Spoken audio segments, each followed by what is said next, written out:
இன்றைக்கி நீங்கள் விஜய்க்கு கூடுவது போலவோ ஒட்டுமொத்தமாக 8 சட்டமன்ற தொகுதியோ 15 சட்டமன்ற தொகுதியோ கிடையாது. டெபாசிட் தெரியும். 2011 எடுத்துக்கிட்டீங்கன்னா எதிர்கட்சியா கூட வரலையா, விஜயகாந்த் தான் வந்தாரு. எப்படி செல்வி ஜெயலலிதா என்று இருந்தவர்கள் எப்படி இப்போ அம்மாவாக மாறி புரட்சி தலைவி அம்மாவாக மாறினாரோ இன்றைக்கு அந்த இடத்திற்கு இன்றைக்கு எடப்பாடியார் வந்திருக்கிறார். நான் எடப்பாடியார் அவர்கள் கொண்டு வந்த 7.5% இடஒதுக்கீடு யாராவது மறுக்க முடியுமா? இந்த திமுக சொல்லிக் கொண்டிருக்கிறார்களே நாங்கள் வந்து இன்டாக்டாக இருக்கிற கூட்டணி, அந்த கூட்டணியினுடைய தோல்விக்கு பிறகு அது முடிவு செய்யப்படும். அதற்கு கூட நடுவிலே வந்து பார்த்து விட்டு சென்றாரே அன்றி அந்த மக்களுடைய உரிமைக்காக போராடவில்லை. இன்னைக்கு எமர்ஜென்சி லீடராக வந்துட்டார். நீங்கள் 2019 பார்த்த எடப்பாடியார் இல்லை. அதாவது அடிப்படை மக்களுக்காக பொய்ய சொல்றதை தவிர வேற எதுவுமே இவங்க செஞ்சது கிடையாது. இவர்கள் கட்டமைத்த ஆட்சி, இவங்க கட்டமைத்த கூட்டணி, இதை வச்சு தான் வந்தாங்களே தவிர இவங்க ஒன்றும் பெருசாக பண்ணிடல. 1000 ரூபா கரண்ட் பில்லு கட்டினவங்க குடும்பத்தில் இன்னைக்கு 4000 ரூபா கரண்ட் பில்லு கட்டுறாங்க. 1000 ரூபா நீங்கள் கொடுத்தது போக பாக்கி 3000 ரூபாயை ஆட்டையை போட்டிருக்கிறது யாரு? 2500 கோடியை டைவர்ட் பண்ணுறாங்கன்னா எத்தனை லட்சம் மக்கள் வந்து படிக்கக்கூடிய அந்த கல்வியை வந்து கெடுக்கிறாங்க. எத்தனை ஊடகங்கள், தமிழ்நாட்டில் இருக்கிற காட்சி ஊடகங்கள் கிட்னி திருட்டை பற்றி இது ஊடகத்தில் விவாதம் எடுத்தாங்க.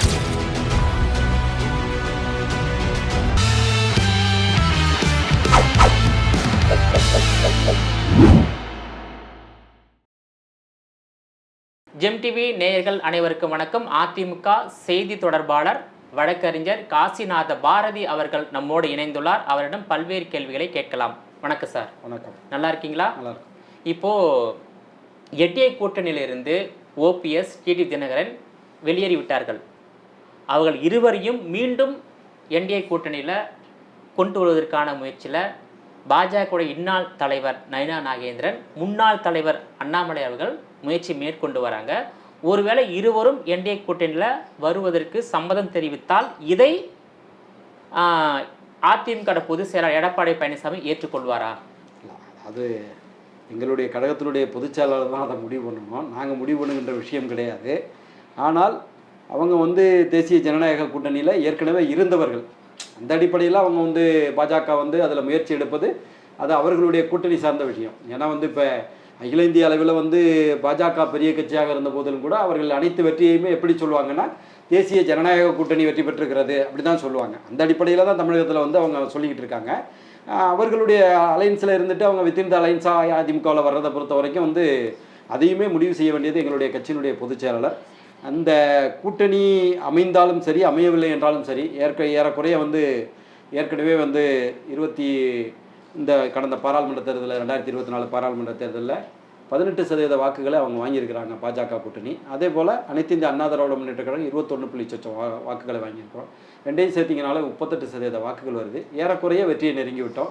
இன்றைக்கு திராவிட முன்னேற்ற கழக அரசுக்கு எதிராக ஆண்டி இன்கும்பன்ஸுங்கிற அடிப்படையில் வந்து எதிர்ப்பாலை நிலவி கொண்டிருக்கிறது. அதிலேயே ஏறக்குறைய 15 to 20% வாக்குகள் அனைத்து இந்திய அண்ணா திராவிட முன்னேற்ற கழக கூட்டணிக்கு வருவதற்கான வாய்ப்பு இருக்குது. அதனால் 2026 எடப்பாடியார் அவர்கள் 100% ஆட்சி அமைப்பாருங்கிறத ஆட்சேபனைகளுக்கு அப்பாற்பட்டு நாங்கள் சொல்ல காரணம். அதாவது என்டிஏ கூட்டணிக்கு அகில இந்திய தலைமை வகிப்பது பாஜக.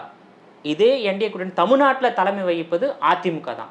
ஸோ அதிமுகவில் வந்து டிடி தினகரன் சேர்த்து கொள்ளப்படுமா இல்லை ஓபிஎஸ் சேர்த்து கொள்ளப்படுமா என்பதை முடிவு செய்யக்கூடிய அதிகாரம் எடப்பாடி இருக்கின்றது. எடப்பாடி அனுமதி இல்லாமல் என்டிஏ கூட்டணியில் சேர்த்து கொள்ள முடியாது. ஸோ இதை எப்படி இல்லை கலந்தாலோசிச்சு பண்ணுவாங்க. அதற்கான முயற்சிகள் போயிட்டுருக்கு. இன்னும் ஏறக்குறைய 6-7 மாதங்கள் இருக்கின்றன. அதனால் இறுதி கட்டத்தில் அனைத்துமே முடிவு செய்யப்படும். அதனால் ஒன்றும் இது கிடையாது. திராவிட முன்னேற்ற கழக கூட்டணியை விட மிகப்பெரிய கூட்டணியாக, மிகப்பெரிய இன்டாக்டான கூட்டணியை வந்து பாஜக அமைப்பதற்கு முயற்சி செய்வார்கள். தமிழகத்தை பொறுத்த வரைக்கும் அதற்கான முன்னோட்டங்களை அவர் நயினா நாகேந்திரன் அவர்கள் முன்னின்று செய்து கொண்டிருக்கிறார். நிச்சயமாக எடப்பாடியார் அவர்கள் அது சார்ந்த முடிவெடுப்பார். எப்படி சொல்றீங்க சார்? திமுகவை விட அதிமுக பலமாக இருக்கின்றது என்பது கூட்டணி விஷயத்துல அதாவது ஒரு கூட்டணி தான் ஒரு கட்சியினுடைய வெற்றி வாய்ப்பை பாதிக்கும், வெற்றி வாய்ப்பை உருவாக்குங்கிறது வந்து அவங்க சென்ற இதில் வந்து எதிர்க்கட்சியாக இருந்தார்கள். அவர்கள் ஒரு மிகப்பெரிய கூட்டணி அமைச்சிருந்தாங்க 2021. அது வெற்றி பெற்றது என்பது வேறு. ஒரு வெகுஜன மக்களுடைய விருப்பத்திற்கு எதிராக ஒரு கூட்டணி அமைஞ்சதுன்னா அது வெற்றி பெறாது என்பதற்கு 2016 அமைந்த மக்கள் நல கூட்டணியே ஒரு சான்று. ஏறக்குறைய 8 to 10 கட்சிகள் அந்த கூட்டணியில் இருந்தாங்க. ஒவ்வொரு கட்சியுமே தனித்தன்மையாக ஏறக்குறைய 3-4% வாக்குகளை வைத்திருந்த கட்சிகள் கூட மொத்தமாக ஒன்றிணைந்த போது மொத்தமாகவே 3.5% வாக்குகள் தான் வாங்கினாங்க. அதனால் வெகுஜன மக்களுடைய விருப்பத்திற்கு எதிராக எந்த கூட்டணி அமைந்தாலும் அது வெற்றி பெறாது. அதற்கு உதாரணமாக 2026 இந்த திமுக சொல்லி கொண்டிருக்கிறார்களே நாங்கள் வந்து இன்டாக்டாக இருக்கிற கூட்டணின்னு, அந்த கூட்டணியினுடைய தோல்விக்கு பிறகு அது முடிவு செய்யப்படும். ஏன்னா வந்து மக்களுடைய விருப்பத்திற்கு எதிராக தான் அவங்க செஞ்சுக்கிட்டு இருக்கிறாங்க. இன்றைக்கி பார்த்திங்கன்னா வந்து திராவிட முன்னேற்ற கழக கூட்டணியில் வந்து விடுதலை சிறுத்தைகள் இருக்கிறாங்க.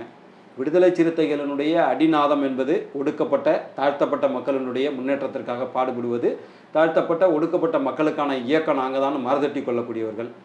அவர்கள் வந்து அந்த இயக்கத்தை வளர்க்க வேண்டும் என்று சொன்னால் அவர்கள் அந்த ஒடுக்கப்பட்ட மக்களுக்காக பாடுபட வேண்டும், பாடுபடுவதாகவாவது மக்களுக்கு காட்ட வேண்டும். ஆனால் வேங்கவயல் பிரச்சனையில் உலகம் அறிந்த உண்மை, அந்த வேங்கவயல் பிரச்சனைக்கு காரணமானவர் யார் என்பது இன்றைக்கு வரை கண்டுபிடிக்கப்படவில்லை.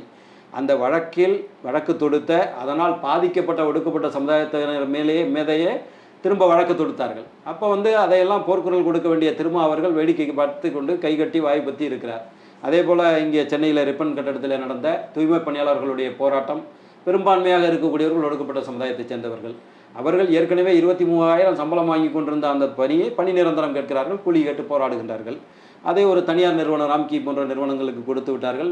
அப்படி வருகின்ற போது ஏறக்குறைய 14,000 15,000 சம்பளம் தான் வரும். அவர்களுடைய வாழ்வாதார பிரச்சனைக்காக போராடுகின்றார்கள். அதற்கு கூட நடுவிலே வந்து பார்த்து விட்டு சென்றாரே அன்றி அந்த மக்களுடைய உரிமைக்காக போராடவில்லை. அப்போ அந்த இயக்கம் தனிப்பட்ட முறையில் அந்த இயக்கம் எப்படி வளர முடியும்? ஒடுக்கப்பட்ட மக்களுடைய முழுமையான பிரதிநிதி நான் சொன்னதான் 100% ஒடுக்கப்பட்ட மக்கள் ஏற்றுக்கொண்டார்கள் என்றால் இன்னைக்கு 18% வாக்குகள் தமிழகத்தில் உங்களுக்கு தெரியும் அவர்களுக்கு இருக்க வேண்டும். அதே போல கம்யூனிஸ்ட் பெரிய இயக்கங்கள் சாம்சங் போராட்டம் நடுஇரவில் புகுந்து தீவிரவாதிகளை கைது செய்வது போல கைது செய்தது.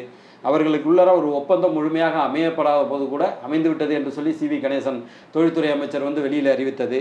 இப்படி கம்யூனிஸ்ட் பெரிய இயக்கங்களும் சரி, முத்தரசன் அவர்கள் சென்ற ஓரிரு வாரங்களுக்கு முன்பு சொல்லுகின்றார், நாங்கள் வந்து அக்கௌண்ட்டில் தான் பணம் வாங்கினோம், 10 கோடி வாங்கினோம், 15 கோடி வாங்கணும் என்பது சொல்வது. அப்போ எல்லாமே இவர்களுடைய கூட்டணி என்பது கொடுக்கல் வாங்கலுக்காக தான் செயல்படுது. பணத்தால் கட்டி போட்டு அப்படிதான் இருக்க முடியும், அதுதானே இருக்க முடியும். ஏன்னா இவங்க வந்து மக்களுடைய நலனுக்காக இவங்க தனியொரு இயக்கமாக தனித்ததொரு இயக்கமாக இவர்களுடைய இயக்கத்தை வளர்க்க வேண்டும் என்று சொன்னால் இவர்கள் எந்த நோக்கத்தை நோக்கி பயணிக்கிறார்களோ அதை செய்யணும்.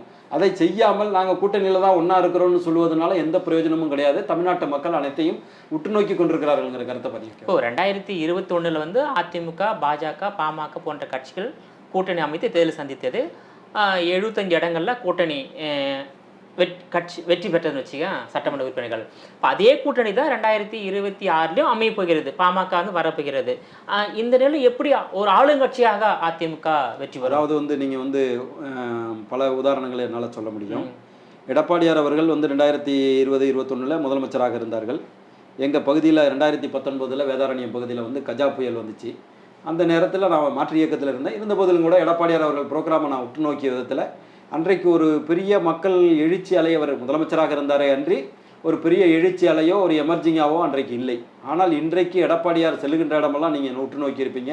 ஏறக்குறைய 150 சட்டமன்ற தொகுதிகளில் ஏறக்குறைய 1 கோடி மக்களை சந்தித்து விட்டார். ஒவ்வொரு சட்டமன்ற தொகுதிக்குமே ஒரு 3 அல்லது 4 சென்டர்கள் அமைக்கிறாங்க. 4 பகுதி இதில் வந்து பாயிண்ட்டுகள் அமைக்கிறாங்க. ஒவ்வொரு பாயிண்டிலுமே ஏறக்குறைய 10,000த்திற்கு குறையாமல் மக்கள் கூட்டம் வருகின்றது. ஒரு சென்டர்லேருந்து அடுத்த சென்டருக்கு மக்கள் செல்வது கிடையாது. இன்றைக்கி நீங்கள் விஜய்க்கு கூடுவது போலவோ ஒட்டுமொத்தமாக 8 சட்டமன்ற தொகுதியோ 15 சட்டமன்ற தொகுதியோ கிடையாது. ஒரு சட்டமன்ற தொகுதிக்கே 4 செக்மெண்ட்டுகள். ஒவ்வொரு செக்மெண்ட்லேயும் 10,000 பேர், ஏறக்குறைய ஒவ்வொரு சட்டமன்ற தொகுதிக்கும் 30,000 பேர் 40,000 பேர் சந்திக்கிறார் என்று சொன்னால் அதற்கான கட்டமைப்பு அனைத்து இந்திய அண்ணா திராவிட முன்னேற்ற கழகத்தில் இருந்து கொண்டிருக்கிறது. இன்றைக்கு எமர்ஜென்சி லீடராக எப்படி செல்வி ஜெயலலிதா என்று இருந்தவர்கள் எப்படி இப்போ அம்மாவாக மாறி புரட்சி தலைவி அம்மாவாக மாறினாரோ இன்றைக்கு அந்த இடத்திற்கு இன்றைக்கு எடப்பாடியார் வந்திருக்கிறார். அற்புதமாக மக்களிடம் பேசுகின்றார். அந்தந்த தொகுதிக்கு வருகின்ற போது அங்கு அவர்களுக்கு செய்த நலத்திட்டங்களை சொல்லுகின்றார். எங்கள் நாகப்பட்டினத்தில் கூட ஒரத்தூரில் மருத்துவக் கல்லூரி, மீன்வள பல்கலைக்கழகம், ஆசியாவிலேயே முதலாக மீன்வள பல்கலைக்கழகம் எங்கள் நாகப்பட்டினத்தில் அமைச்சாங்க. வேதாரண்யத்தில் மீன்வள கல்லூரி. இப்படி ஒவ்வொரு தொகுதியிலும் செல்கின்ற போது அந்த மக்களுடைய நலன் சார்ந்து பேசுகின்றார். இன்னைக்கு எமர்ஜென்சி லீடராக வந்துட்டார். நீங்கள் 2019 பார்த்த எடப்பாடியார் இல்லை, இன்றைக்கு பரிணாம வளர்ச்சி அடைந்திருக்கிறார். 24 என்ன மாற்றம் கொண்டு வந்தார்? 24 நீங்கள் தோல்வி தானே? இல்லை, தோல்விங்கிறது வந்து அதில் வந்து நிறைய நம்ம அதில் ஒன்று கூட்டணி பலம் கம்மியாக இருந்தது ஒன்று. அடுத்து நம்ம பிரதமர் வேட்பாளரை நம்ம முன்னிறுத்தணும். அதிமுக வந்து நின்றமை தவிர நம்மளுக்கு யாரும் வேட்பாளர் நம்ம அறிவிச்சிருந்தோமா? கிடையாது. அடுத்ததாக வந்து நிறுத்தப்பட்ட வேட்பாளர்கள் எல்லாமே வந்து ஒரு சராசரியான வேட்பாளர்கள் தான். இப்போ ஸ்டார் ஸ்டார் கேண்டிடேட் கிடையாது. இப்போ பாஜகவில் நிறுத்துறது போல தமிழிசை சவுந்தரராஜன் அவங்க வந்து கவர்னராக இருந்துட்டு ரிசைன்மெண்ட்டு வர்றாங்க. அந்த மாதிரி ஒரு பெரிய ஸ்டார் கேண்டிடேட் நிறுத்தப்படவில்லை. எங்களுக்கு முதல்ல பிரதமர் கேண்டிடேட் இல்லை. அப்படிங்கிற போதே மக்கள் சின்னமே வந்து மிகப்பெரிய சின்னம், பிரபலமான இல்ல சின்னம், பிரபலமான சின்னம். நபர்களை பொறுத்தும் இருக்குல்ல. அந்தந்த பகுதியில் இருக்கிறப்ப நீங்க தமிழிசை சவுந்தரராஜனே யாரோ ஒரு பெண்ணையும் நீங்க ஒப்பிட முடியுமா? அவங்க வந்து கவர்னராக இருந்து அதை ரிசைன் பண்ணிட்டு வர்றாங்க. வந்து நிற்கிற போது அதுக்குன்னு ஒரு இம்பாக்ட் இருக்கும். அதனால வந்து அது நிறைய இருக்கு. 2024 ஏற்பட்ட இதில் வந்து நிறைய அதில் பின்புலத்தில் நிறைய விஷயங்கள் இருக்குது. அப்படி நம்ம எடுத்துக்கொள்ள வேண்டியல. அடுத்தது பாஜக என்பது வந்து எப்போ 10 ஆண்டுகளுக்கு முன்பு இருந்த பாஜக போல இல்லை. ஓர ஒன்றுகளில் யாராவது நடந்து போயிட்டு இருக்கிறவங்கள வந்து நீங்கள் வந்து செத்த நில்லுங்க, கூட்டத்தை காட்டுங்கன்னு சொல்லி கூப்பிட்ட நேரமெல்லாம் உண்டு. நானே கண்பட பார்த்துருக்கிறேன். இன்றைக்கு வந்து அந்த கட்சியினுடைய கிராஜுவல் வளர்ச்சி, இன்றைக்கு அவர்கள் தமிழகத்திலிருந்து 5 கவர்னர்களை உருவாக்கியது, தற்போது தமிழர்களில் ஒருவராக துணை குடியரசுத் தலைவராக சிபி ராதாகிருஷ்ணன் அவர்களை உருவாக்கியது, இப்படி தொடர்ந்து தமிழகம் சார்ந்து அவர்கள் செயல்பட்டு கொண்டிருக்கிற போது இன்னும் அண்ணாமலை போன்ற தலைவர்கள்லாம் உள்ளே வந்து செயல்பாட்டின் அடிப்படையில் இன்றைக்கு வந்து பாஜகவும் முன்பு போல சாதாரண கட்சியாக இல்லை, இன்றைக்கும் அவங்க ஒரு மிகப்பெரிய பார்ட்டியாக உருவாகியிருக்கிறாங்க. அப்படி வந்து இன்றைக்கு நீங்கள் வந்து மொத்தத்தையும் நீங்கள் பரிணாம வளர்ச்சியோடு சேர்த்து சொல்லணும்னு சொன்னால் அது ஒன்று. அடுத்ததாக வந்து திராவிட முன்னேற்ற கழகம் வந்து அரசு வந்து வந்தபோது அவர்கள் 505 வாக்குறுதிகளை கொடுத்தாங்க. 525 வாக்குறுதிகளையும் நம்பி மக்கள் வாக்களித்தாங்க. குறிப்பாக அந்த இயக்கத்தை ஆட்சி கட்டிலில் ஏற்றுவதுன்னு பார்த்தீங்கன்னா வந்து அரசு ஊழியர்கள் ஏறக்குறைய 18 லட்சம் 20 லட்சம் அரசு ஊழியர்கள் தமிழகத்தில் இருக்காங்க. அவர்கள் வந்து பழைய ஓய்வூதிய திட்டம் கிடைக்கும்னு சொல்லி அவங்களுக்கு வாக்கு போட்டாங்க. ஆனால் இன்றைக்கி பழைய ஓய்வூதிய திட்டத்தை அவர்கள் செயல்படுத்த தயாராக இல்லை. இன்றைக்கு ஜாக்டோ ஜியோ, அந்த ஆசிரியர் சங்கங்களுடைய ஜாக்டோ ஜியோ வந்து போராட்டத்தை இன்னும் 1 வாரங்களில் தொடங்க போகிறோன்னு அறிவிச்சிருக்காங்க. அதே போல் ஒரு 16,000 தொழிற்கல்வி ஆசிரியர்கள், பகுதி நேர ஆசிரியர்கள் தங்களுக்கு பணி நிரந்தரம் செய்யப்படும்னு எதிர்பார்த்தாங்க, கிடைக்கல. இன்றைக்கு ஒட்டுமொத்தமாக ஆசிரியர்கள், அரசு ஊழியர்கள் சமுதாயம் எல்லாமே இன்றைக்கி போராட்ட காலத்தில் வர தயாராகிட்டாங்க. 20 லட்சம் பேர் இன்னும் வச்சுக்கிட்டிங்கன்னா கூட இண்டு 4 போட்டிங்கன்னா 1 கோடி ஓட்டுகள் இன்றைக்கி திராவிட முன்னேற்ற கழகத்திற்கு எதிராக ஏற்கனவே களத்தில் இருந்து கொண்டிருக்கிறது. இந்த எதிர்ப்பலை தான் இன்றைக்கி மக்கள் வந்து ஒவ்வொரு சென்டருக்கும் 10,000 பேர் கூடுறாங்கன்னா இந்த எதிர்ப்பலை தான் காரணம். அதனால் வந்து 26 எடப்பாடியார் அவர்கள் ஆட்சி அமைவதை எந்த சக்தியாலும் தடுக்க முடியாதுங்கிற கருத்து. சார், உங்களுடைய கருத்து எல்லாம் சரியான கருத்து தான். அதாவது அதிமுக வந்து ஆட்சி கைப்பற்ற சொன்னீங்க. ஆனால் தமிழராக எடப்பாடி இருப்பதனால் பல வகையில் மறைமுகமான ஒரு எதிர்ப்பு இருக்கின்றது. அதனால தான் அந்த அதிமுக இவ்வளோ பிளவு ஏற்பட்டு விட்டதா சொல்கிறாங்களே சார். இல்லை, அது இருக்கிறது சகஜமான விஷயம் தான். தமிழ்நாட்டில் வந்து தொடர்ந்து பிறமொழியால் தான் அதிகமாக முதலமைச்சராக இருந்திருக்காங்க. அந்த வகையில் இன்னும் 2026 ஒரு தமிழர் முதலமைச்சராக வரக்கூடாது, பிறமொழியாளர் தான் முதலமைச்சர் வரணும் என்ற ஒரு கொள்கை நிறைய பேர் இருக்காங்க. இதெல்லாம் தாண்டி வரக்கூடியது எடப்பாடி அவர்கள். அதுக்கான வாய்ப்பு எப்படி இருக்கு? இல்லை, அப்படியெல்லாம் யாரும் எதையும் கட்டமைக்க முடியாது. அடுத்து தமிழர்களை பொறுத்தவரை சாதி மத இனத்திற்கு அப்பாற்பட்டவர்கள், மொழி அனைத்துக்குமே அப்பாற்பட்டு பொதுவாக மக்களை கொண்டாடக்கூடிய மனிதர்கள் தமிழர்கள், வந்தாரை வாழ வைப்பவர்கள் தமிழர்கள். அதில் நம்ம வந்து மாற்று கருத்து சொல்ல வேண்டிய அவசியம் இல்லை. அடுத்தது புரட்சித் தலைவர் எம்ஜிஆர் அவர்களும் புரட்சித் தலைவி அம்மா அவர்களும் திரைத்துறையினுடைய உச்ச நட்சத்திரமாக இருந்தவர்கள். அவர்கள் இருந்த இடத்திற்கு ஒரு சாதாரண விவசாயி, நம்மில் ஒருவர் நமக்கான ஒருவர் என்ற அடிப்படையில் கிளைக்கழக செயலாளராக, சிலுவம்பாளையத்தினுடைய கிளைக்கழக செயலாளராக இருந்து ஆரம்பித்து ஒன்றிய கழக செயலாளராகி, மாவட்ட செயலாளராகி, அமைச்சராகி, மாநில செயலாளராக உயர்ந்திருக்கிறார் என்பது மிகப்பெரிய சாதனை. ஆனால் உங்களை போன்ற காட்சி ஊடகங்கள், உங்களை சொல்லலை, நான் பொதுவாக இருக்கிற காட்சி ஊடகங்கள் இன்றைக்கு விஜய்க்கு கொடுக்குற முக்கியத்துவத்தை ஒரு எளியவராகிய நம்மில் ஒருவராக இருந்த எடப்பாடியாருக்கு கொடுக்கவில்லை என்கிற வருத்தம் எங்களுக்கு இருக்கிறது. அதுதான் நான் கேட்கிறேன். அவர் ஒரு பச்சை தமிழர், அவர் வந்து பச்சை தமிழரை தமிழ்நாட்டு மக்கள் ஆதரிக்கக்கூடிய மனநிலையில இல்ல. இருந்தா மக்கள் இல்ல, ஊடகங்கள் மட்டும்தான் கட்டமைச்சுக்கிட்டு வர்றாங்க. நாங்க நீங்க ஜெயிச்சிருந்தா நான் சொல்றேனே, இந்த இப்ப எங்க வேதாரண்ய சட்டமன்ற தொகுதியில மட்டும் 3 சென்டரில் எடப்பாடியார் வந்தபோது நாங்கள் ப்ரோக்ராம் நடத்தினோம். ஒவ்வொரு இடத்துலையும் 10,000 to 15,000 மக்கள் கூடினாங்க. ஒரு சட்டமன்ற தொகுதிக்குள்ளே 35,000 to 40,000 மக்கள் கூடுவது என்பது மிகப்பெரிய சாதனை, யாராலையும் கட்டமைக்க முடியாத விஷயம். ஏன்னா திமுக வேணா கொஞ்சம் முன்ன பின்ன எங்கள் பின்னால் ஓடி வரலாமே தவிர, ஒவ்வொரு வில்லேஜுக்கும் வந்து 4 வண்டி போனால் தான், 4 வாகனங்கள் போனால் தான் கொண்டு வர முடியும். அந்த மாதிரியான கட்டமைப்பு வேறு எந்த இயக்கத்திலையும் இல்லை. நீங்கள் எல்லாமே வந்து 2024க்கு முன்னே உள்ள பிரச்சனைகளை வைத்துக்கொண்டு பேசுகிறீர்கள். இப்போ வந்து நீங்கள் இன்னமும் எடுத்துக்கிட்டிங்கன்னா வந்து 2019 பாராளுமன்ற தேர்தலில் நாங்கள் வாங்கின வாக்குகள் வந்து 83 லட்சம் வாக்கு தான். ஆனால் 2021 சட்டமன்ற தேர்தலில் வந்து 1,63 லட்சம் வாக்குகள் வாங்கணும். அதனால வந்து சட்டமன்ற தேர்தல் என்பது தமிழக மக்கள் பார்ப்பது என்பது வேறு, பாராளுமன்ற தேர்தலில் பார்ப்பது என்பது வேறு. அடுத்து நாங்கள் வந்து பாராளுமன்ற கேண்டிடேட்டை நிறுத்தலை. அதனால வந்து ஒரு எளியவர் வருகிறார் என்கிற போது அவரை பாராட்ட மனமில்லை. காட்சி ஊடகங்களுக்கு பொதுவாக தமிழகத்தில் இருக்கிற காட்சி ஊடகங்கள் முதல்வர் ஸ்டாலின் அவர்களுடைய மருமகன் சபரீசன் அவர்களால் வளைக்கப்பட்டு விட்டது. நாங்கள் கண்கூட நாங்கள் பார்க்குறோம்.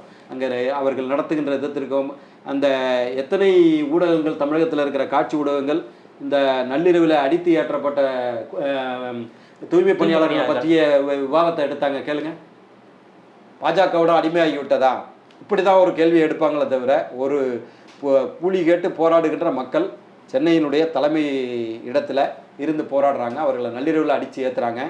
அதே நாளில் கூலி படத்தை பார்த்து விட்டு வந்து படம் நல்லா இருக்குன்னு சொல்லி உதயநிதி ஸ்டாலின் அவர்களும் முதல்வர் ஸ்டாலின் அவர்களும் பேட்டி கொடுக்கிறார்கள் என்று சொன்னால், ரோம் நகரம் பற்றி எறிந்தபோது பிடில் வாசித்த நீரோ மன்னனை போல இவர்கள் வந்து பேட்டி கொடுக்கிறார்கள். அதை பற்றி எந்த ஊடகங்களா அதை எடுத்துச்சானா, ஊடகங்கள் இன்றைக்கு வளைக்கப்பட்டு விட்டன. அவர்கள் மேலே வருத்தப்பட முடியாது. அவர்கள் தொழில் நடத்த வேண்டும். அதனால வந்து வாக்களித்துலாம் ஒரு கட்சி ஆட்சிக்கு வர போறது இல்லை. நடுத்தர மக்கள் இல்லை ஊடகங்கள் வந்து மக்களுடைய மனநிலையை மாற்றலாம்ல. ஒரு 10% வாக்குகளை வந்து இவங்க மாற்றுவதற்கான இப்போ நீங்கள் வந்து எடப்பாடியாரை நாங்கள் ஏதோ சாதாரணமாக சொல்கிறோன்னு நினைக்காதீங்க. 7.5% இடஒதுக்கீடு நேற்றைக்கு கூட பத்திரிகைகளில் வந்திருக்கு. 632 பேர் எளிய குடும்பத்தைச் சேர்ந்த அரசு பள்ளி மாணவர்களுக்கு இந்த செக்மெண்ட்டில் மட்டும் 632 பேர் மருத்துவம் படிக்கிறார்கள். ஏறக்குறைய இது வரைக்கும் 4000 5000 பேர் தமிழகத்தில் வந்து அரசு பள்ளி மாணவர்கள் மருத்துவம் என்ற படிப்பை கனவு கூட காண முடியாத மாணவர்கள் வந்து சேர்ந்திருக்கிறார்கள் என்று சொன்னால், நான் எடப்பாடியார் அவர்கள் கொண்டு வந்த 7.5% இடஒதுக்கீடு யாராவது மறுக்க முடியுமா? இப்படி திமுக சொல்கிற மாதிரி ஆட்டுக்கு தாடி நாட்டுக்கு கவர்னர் எதுக்குன்னு நாங்கள் கேட்கலையே. அன்னைக்கு கையெழுத்து போடலையே கவர்னரு. சிறப்பு சட்டத்தை கொண்டு வந்து அரசியலில் வெளியிட்டு 7.5% இடஒதுக்கீடை கொண்டு வந்திருக்காரு. இன்றைக்கி இந்த திமுக அரசு வந்ததுக்கு பிறகு உண்மையிலேயே மக்கள்கிட்ட பொய்யை சொல்லிட்டோமேனு உதயநிதி வருத்தப்பட்டு நீட்டை ஒழிப்பதற்கான ரகசியங்களுக்கு தெரியும்னு பொய் சொன்னார். 5 பவுனுக்கு மேலே நீங்கள் அடமானம் வச்சிங்கன்னா உங்களுக்கு வந்து நகைக்கடன் தள்ளுபடி தரணும்னு சொன்னார். 4 பவுன் வச்சுருந்தாலும் ஏற்ற வீட்லையும் பக்கத்து வீட்லையும் வாங்கி இன்றைக்கி வீட்டை விட்டு வெள்ளை கிளம்ப முடியாமல் உட்காந்துருக்கிறான். இப்படி பொய்யை சொல்லிட்டோமே. இந்த 7.5% இடஒதுக்கீடை ஒரு 10% மாற்றுவோம், இல்லை 15% மாற்றுவோம், இல்லை நகர்ப்புறத்தில் படிக்கின்ற ஏழை மாணவர்களுக்கும் அரசு பள்ளி மாணவர்களுக்கு பொருந்தணும் ஏதாவது ஒரு சிஸ்டத்தை கொண்டு வந்திருக்கலாமே.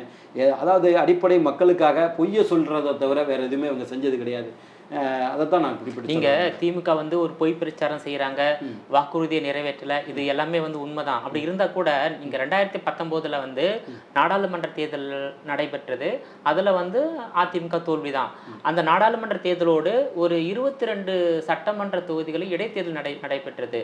அதிலே கூட வந்து அதிமுக வெற்றி பெற்றது வெறும் 9 இடங்கள், திமுக வெற்றி பெற்றது 13 இடங்கள். ஸோ அதிமுக விட திமுக 4 இடத்துக்கு அதிகமாக வெற்றி பெற்றது. ஆர்கே நகரில் டெபாசிட் போனதெல்லாம் ஆமாம் ஆமாம் ஆமாம். ஆர்கே நகரில் இதே திராவிட முன்னேற்ற கழகத்திற்கு டெபாசிட் போனது உங்களுக்கு தெரியும். 2019 ஆண்டு முதல் 2011 எடுத்துக்கிட்டீங்கன்னா எதிர்க்கட்சியா கூட இல்லையா, விஜயகாந்த் தான் வந்தாரு. அப்போ அப்படியெல்லாம் நீங்கள் வந்து அப்படி நம்ம பேச போனோம்னா வந்து ஒவ்வொரு இடத்துலையும் நம்ம டெபாசிட் போனதெல்லாம் நம்ம பேச முடியும். அதெல்லாம் வேண்டியதில்லை ஒன்று வச்சுங்களேன். அதனால வந்து இப்படி ஒரு தனிப்பட்ட விஷயங்கள்னால கிடையாது. அதாவது நாங்கள் பொய்யை சொல்கிறது கிடையாது. நான் என்ன சொல்கிறேன், நீங்கள் வந்து மத்திய அரசில் ஏறக்குறைய 18 ஆண்டுகள் இருந்தீங்க. என்ன செஞ்சீங்க தமிழ்நாட்டு மக்களுக்காக சொல்லுங்கள். நீங்கள் ஏதாவது ஒன்று நீட்டை கொண்டு வந்தது யாருன்னு நினைக்கிறீங்க? இவர்களுடைய திமுகவை சேர்ந்த காந்தி செல்வம் தான் மத்திய அரசில் அங்கே வந்து அமைச்சராக இருந்தபோது இந்த நீட்டை கொண்டு வந்ததே இவங்க தான். இவங்களுடைய காங்கிரஸ் கூட்டணி வச்சு தான். அதே போல் வந்து நாங்கள் கேட்டால் டெல்டாக்காரன்னு சொல்ல வேண்டியது. அங்கே டெல்டாவில் வந்து மீத்தேன் எடுப்பதற்கு யார் கையெழுத்து போட்டது? அன்றைய துணை முதல்வராக இருந்த ஸ்டாலின். ஹைட்ரோ கார்பன் எடுப்பதற்கு யார் கையெழுத்து போட்டது? அவர் தான். அப்போ அதே டெல்டா மண்டலத்தை டெல்டா மண்டலத்தில் பிறக்கவில்லை என்றால் கூட அதை பாதுகாக்கப்பட்ட வேளாண் மண்டலமாக அறிவித்தார் எடப்பாடியார் அறிவித்தார். அப்போ அதான் அது எதுக்காக இவங்க காட்சி ஊடகங்களை தமிழகத்தில் இருக்கிற அத்தனையும் இவங்க முடக்கி வைத்திருக்கிறார்கள் என்று சொன்னால், காட்சி ஊடகங்கள் மூலமாக உண்மை வெளிப்பட்டு விடும். அது நம்ம சொன்ன பொய்யெல்லாம் நீங்கள் குறை சொல்றீங்க. ஆனா குறையா சொல்ல வரல, அதாவது நடக்கிற இயல்பை சொல்றேன். எடப்பாடி செய்த அந்த திட்டத்தால் பயனடைந்த மக்களுக்கே தெரியலையா? நிச்சயமா தெரியும். ஏன் அதை எடுத்து சொல்ல வேண்டியதான் நம்ம ஊடகங்கள். இப்ப அதாவது பொதுவாக நீங்கள் பார்த்துருப்பீங்க, ஊடகங்களுடைய வேலை என்னென்னா fourth pillar of the democracy, இந்திய ஜனநாயகத்தினுடைய 4வது தூண். அப்படி 4வது தூணுடைய வேலை அந்த ஆட்சி அதிகாரத்தில் என்ன தவறு நடக்கிறதோ அதை சுட்டி காட்ட வேண்டியது, சுட்டி காட்டி அவர்களை திருத்த வேண்டியது. அதனால தான் ஃபோர்த் பில்லர்னு சொல்கிறோம். அதை சுட்டி காட்டாமல் ஏதோ ஒரு கட்டமைப்பை உருவாக்கி பொய்யாக பாஜகவோட அடிமையாகிவிட்டார். 1.5 லட்சம் மக்களை கொண்டு குவிச்சு தமிழர்களை வந்து காலி செய்தது யார்? திமுக காங்கிரஸ் கூட்டணி தானே. அதை எந்த ஊடகங்களாவது பேசுகின்றனவா? இல்லை இதே போல் வந்து தமிழர்களுக்கு நாங்கள் பண்ணுறோன்னு சொல்லிட்டு இவங்க ஏதாவது ஒன்று இந்த மீத்தேன் திட்டத்தை இவங்க காவு கொடுத்ததாக இருக்கட்டும், ஒவ்வொரு இடத்துலையுமே தமிழர்களுக்கு எதிரான மனநிலையில் தமிழர்களுக்கு எதிராகத்தான் இவங்க செயல்பட்டுக்கிட்டு இருக்கிறாங்க. கச்சத்தீவு காவிரி பிரச்சனை தமிழகத்தினுடைய மொத்த அத்தனை வாழ்வாதார பிரச்சனையும் கருணாநிதி குடும்பத்தாலும் வந்தது தான். அது நம்ம பழைய விஷயத்துக்கு அப்படி போகணும்னு இருந்தும் நினைக்கிறேன். எப்படி திமுகவால் தமிழ்நாட்டுல ஆட்சியை கைப்பற்ற முடிகிறது? அதாவது நீ சொல்றீங்க தமிழ்நாட்டு உரிமையை ஏதோ ஒரு நசிக்கியது ஏதோ ஒழிக்கிறது ஒரு திமுக 20 சொல்றீங்க. வருஷம் ஆட்சியில இருந்த மாதிரி சொல்றீங்க. 10 ஆண்டுகள் 2011 இருந்து 2021 வரைக்கும் அதிமுக ஆட்சி இருந்துச்சு. ஆமா ஆமா. அந்த ஒரு ஆட்சியினுடைய ஆண்டி இன்கும்பன்ஸ் ஒரு எதிர்ப்பாளைங்கிறது ஒரு இயல்பாக இருப்பது. அடுத்தது அந்த தலைமையில் ஏற்பட்ட வெற்றிடம், புரட்சி தலைவி அம்மா அவர்களுடைய இறப்பு, இது ரெண்டையும் தான் வச்சு அவங்க ஆட்சிக்கு காமராஜர் வந்து இவர்கள் தொடர்ந்து 3 முறை முதலமைச்சராக கட்டமைத்த ஆட்சி, இவங்க கட்டமைத்த கூட்டணி, இதை வச்சு தான் வந்தாங்களே தவிர இவங்க ஒன்றும் பெருசா பண்ணல. வந்தா ஏதாவது பெருசா பண்ணுவாங்கன்னு எதிர்பார்த்தோம், ஒன்றும் பண்ணலையே. இப்போ எங்களால் மாறுதட்டி சொல்ல முடியுதுங்க. 7.5% இடஒதுக்கீடு ஏறக்குறைய 2011 2021 வரை 21 மருத்துவக் கல்லூரிகளை தமிழகத்தில் கொண்டு வந்தது எடப்பாடியார் அரசு, அதிமுக அரசு. எடப்பாடியார் அரசுல 11 மருத்துவக் கல்லூரிகள் வந்துச்சு. இப்படி ஒரு வெளிப்படையாக சொல்லக்கூடிய ஒரு மிகப்பெரிய திட்டத்தை கொண்டு வந்திருக்காங்களான்னு கேட்டிங்கன்னா ஒரே ஒரு இதை சொல்லுவாங்க, இந்த மகளிருக்கு உரிமை தொகை 1000 ரூபா கொடுத்தோன்னு. 1000 ரூபா கரண்ட் பில்லு கட்டினவங்க குடும்பத்தில் இன்னைக்கு 4000 ரூபா கரண்ட் பில்லு கட்டுறாங்க. 1000 ரூபா நீங்கள் கொடுத்தது போக பாக்கி 3000 ரூபாயை ஆட்டையை போட்டிருக்கிறது யாரு? திமுக அரசு தான் இன்னைக்கு ஆட்டையை போட்டிருக்கு. ரைட்டுங்களா? உண்மையை மறுக்க முடியுமா? 1000 ரூபா கரண்ட் பில் கட்டினவங்களுக்கு இன்னைக்கு 4000 ரூபா வருது. இப்போ 1000 ரூபா நீங்கள் கொடுத்தது போக பாக்கி 3000 ரூபாயை இன்னைக்கு நீங்கள் தான் ஆட்டையை போட்டு கொண்டு வந்துட்டுருக்கீங்க. அதனால தமிழ்நாட்டு மக்கள் ஏமாற தயாராக இல்லை. தமிழ்நாட்டு மக்களுக்காக நீங்கள் எதையுமே செய்யலை. மின்சார கட்டணத்தை 3 மடங்கு உயர்த்தினீர்கள், சொத்து வரியை 150 மடங்கு உயர்த்தினீர்கள். நீங்கள் எதை செய்யலை? எல்லாமே தமிழகத்தினுடைய கடனை வந்து 4,75,000 கோடி எக்ஸ்ட்ரா வாங்கி இன்னைக்கு 9 லட்சம் கோடிக்கு கொண்டு போய் நிறுத்திருக்கீங்க. இப்போ இதுல எல்லாம் சொத்து வரியை ஏற்றுனது மூலமாக இன்னைக்கு வந்து வர்த்தக வணிக அந்த கட்டிடங்களுக்கு கூட 18% வரியை போட்டிருக்கீங்க.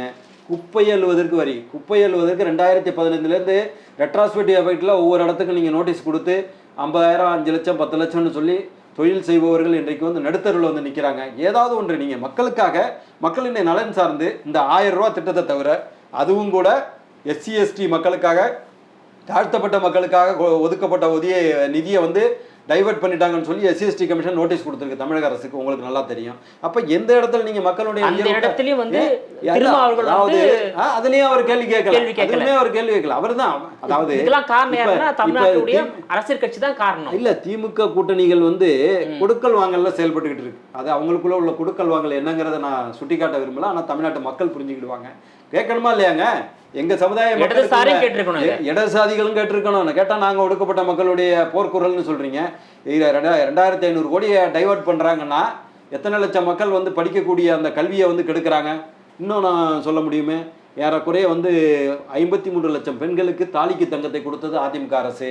இன்னைக்கு தாலிக்கு தங்கம்னா 1 பவுன் 8 கிராம், 1 பவுன்னா இன்னைக்கு 1 லட்சம் ரூபா. இந்த தாலிக்கு தங்கம் திட்டத்தை திராவிட முன்னேற்ற கழக அரசு வந்ததும் உடனடியாக நிறுத்தினார்கள். அதே போல் தமிழகத்தில் இருக்கின்ற மாணவர்கள் விஞ்ஞான ரீதியாக கல்வி பயில வேண்டும் என்று சொல்லி புரட்சி தலைவி அம்மா அவர்கள் கொண்டு வந்த அற்புதமான திட்டம் வந்து அட்சய பாத்திரம், அந்த மடிக்கணினி திட்டம். அந்த மடிக்கணினி திட்டத்தை அவங்க வந்ததை நிறுத்தியிருக்காங்க. ஈவன் OAP கூட இப்போ ஒழுங்காக வழங்கப்படுவதில்லை. ஓல்டேஜ் பென்ஷன் சொல்லுவாங்க, முதியோர் ஓய்வு திட்டம், அதை நிறுத்தியிருக்கீங்க. நீங்கள் ஏதாவது மக்களுக்கு நல்லதை செஞ்சுருக்கீங்களான்னு தான் நாங்கள் கேட்க வர்றோம். இதை பிரச்சாரங்களை, இந்த மாதிரியான பிரச்சாரங்களை கொண்டு போய் சேர்க்க வேண்டிய ஊடகங்கள் தவறு செய்கின்றன. தங்களுடைய ஊடக அறத்தை தவறி அவர்கள் ஊடக அறத்தை விட்டு விலகி செல்கிறார்கள். ஆளுகின்ற திமுக அரசாங்கத்தை வலிமையாக எதிர்க்கல, எதிர்த்துக்கிட்டு தான் இருக்கோம். கிட்டத்தட்ட 200 போராட்டங்களை நடத்தி இருக்கிறோம் கடந்த 4 ஆண்டுகளில். நீங்க இல்ல, அதாவது நீங்க வந்து தவறான விமர்சனத்தை வைக்க வேண்டாம். கடந்த 2021 220 போராட்டங்களை எடப்பாடியார் அறிவித்து நடத்தி இருக்கிறோம், மாவட்டம் தோறும் நடத்தி இருக்கிறோம். நீங்க அதுக்கு உதாரணமா நான் சொல்லணும்னா, யார் அந்த சாரன்னு ஒரு அற்புதமான போராட்டத்தின் மூலமாக ஞானசேகரன் அண்ணா யூனிவர்சிட்டி பிரச்சனையை வந்து வெளியில கொண்டு வந்ததே அனைத்து இந்திய அண்ணா திராவிட முன்னேற்ற கழகம், குறிப்பாக அண்ணா திராவிட முன்னேற்ற கழகத்தினுடைய ITV. அந்த அதிமுகவை சேர்ந்த வரலட்சுமிங்கிற வழக்கறிஞர் தான் வழக்கு தொடுத்து அது சிபிஐக்கு மாறி, அந்த இது வழக்கில் வந்து CBCIDக்கு மாறி அதை வந்து தண்டனை பெற்று தந்தோம். அதனால தொடர்ந்து எங்களுடைய வேலைகளை செய்து கொண்டிருக்கிறோம். எங்களுக்கான வெளிச்சத்தை ஊடகங்கள் தரவில்லைங்கிற விமர்சனம் இருக்கின்றது. அதாவது வலுவான எதிர்கட்சி அதிமுக, ஆனா தாவேகா NDK அளவுக்கு ஆளுகின்ற திமுக அரசாங்கத்தை எதிர்க்கவில்லை அப்படின்ற ஊடகங்கள் செய்கின்ற தவறுங்கிறத நான் சொல்ல வர்றேன். ஊடகங்கள் வந்து எப்படி ஒரு ஏழை நபர், ஒரு விவசாயி இன்றைக்கு ஒரு பெரிய தலைவராக, ஒரு பெரிய வருங்கால முதல்வராக உருவெடுத்திருக்கிறாங்கிற இதுக்கு கொடுக்குற முக்கியத்துவத்தை விட ஒரு நடிகராக அவருக்கு உள்ள இதை வந்து அதிகமாக கொடுக்குறாங்க. அவ்வளோதானே சொல்கிறோமே தவிர ஏறக்குறைய 220 போராட்டங்களை நடத்தி இருக்கிறோம். அதனால வந்து தவறான விமர்சனங்களை செய்ய வேண்டியதில்லைங்கிற. குறிப்பாக வந்து திமுக அமைச்சர்களே வந்து பல அமைச்சர்கள் வந்து வருமானத்துக்கு அதிகமாக சொத்து குவித்த வழக்கு இருக்கின்றது. அந்த வழக்கு பார்த்தீங்கன்னா அந்தந்த மாவட்ட நீதிபதிகள் வந்து ரத்து பண்ணியிருக்காங்க. அதே வழக்கை உயர்நீதிமன்றம் ரத்து செய்து விசாரணைக்கு எடுத்து உள்ளது. ஸோ இதை நீங்க எந்த அளவுக்கு எல்லாமே மக்களுக்கு 220 போராட்டங்கள்லாம் ஏறக்குறைய ஒரு மாதத்திற்கு 2 போராட்டங்கள். நீங்கள் இப்போ 2021 எடுத்துக்கிட்டிங்கன்னா ஏறக்குறைய ஒரு மாதத்துக்கு 2 போராட்டம் நடத்தியிருக்கிறோம். சென்னை மாண்புமிகு நீதிமன்ற நீதியரசர் மாண்புமிகு ஆனந்த வெங்கடேஷ் அவர்கள் தான் இந்த அற்புதமான இந்த வந்து செந்தில் பாலாஜி அவர்கள் மீது உள்ள வழக்கு, அதே போல் வந்து பொன்முடி அவர்கள் மீது உள்ள வழக்கு, KKSSR ராமச்சந்திரன் அவர்கள் மீது உள்ள வழக்கு, இதுல எல்லாம் வந்து துரைமுருகன் மீது உள்ள வழக்கு, இதெல்லாம் விடுதலை பெற்றதை வந்து அந்த விடுதலை தவறானது அப்படிங்கிற அடிப்படையில் வந்து அதை வந்து மறு விசாரணைக்கு எடுத்து இது பண்ணாங்க. நிச்சயமாக மக்கள் நல அரசாக இருக்க வேண்டும். ஒரு அரசு அமைஞ்சிதுன்னா அது மக்கள் நல அரசாக இருக்க வேண்டும். அந்த மக்கள் நல அரசு சரியாக இல்லை என்பதை வெளிக்கொண்டு வர வேண்டியது ஊடகங்கள் தங்கள் அறத்தை மிகச்சரியாக பின்பற்ற வேண்டுங்கிறது தான் எங்களுடைய தாழ்மையான. இப்போது ஜெயலலிதா உயிரோடு இருந்தபோது திமுகவுடைய வாக்கு வங்கி 43% இருந்தது சார். அவ்வளோலாம் இல்லை, 30 இதில் தான் இருந்தது. இல்லை 43 சொல்கிறாங்க. 44.5ங்கிறது அதிமுகவினுடைய 2016 தனிச்சே நின்று ஜெயிச்ச போது 44.5%. 44.5 எதிரிகளே என்னுடைய கண்ணுக்கு தெரியவில்லைன்னு சொன்னது வந்து திமுக இல்லை, திமுகவுக்கெல்லாம் அவ்வளோலாம் கிடையாது. அனைத்து இந்திய அண்ணா திராவிட சொல்கிறேன் நான். அதிமுக 44.5% வாக்கு 2016. ஆமாம், தனிச்சே நின்னாங்க. 234 தொகுதியிலையும் தனிச்சே நின்று ஜெயிச்சாங்க, முதலமைச்சராக வந்தாங்க. அந்த வாக்கியே குறைஞ்சது வருங்க. இப்போ நீங்கள் வந்து இப்போ நீங்கள் பார்த்துட்டு இருக்கிறது ஜெயலலிதாங்க. 2026 ஆட்சிக்கு வந்ததுக்கு பிறகு அம்மாவை விட தாய் 8 அடி பாய்ந்தால் குட்டி 16 அடி பாயும் என்பது போல் 2026க்கு பிறகு எடப்பாடியார் முதலமைச்சராக வந்ததற்கு பிறகு மாண்புமிகு புரட்சி தலைவி அம்மா அவர்களை விட வலிமையான தலைவராக வருவார்.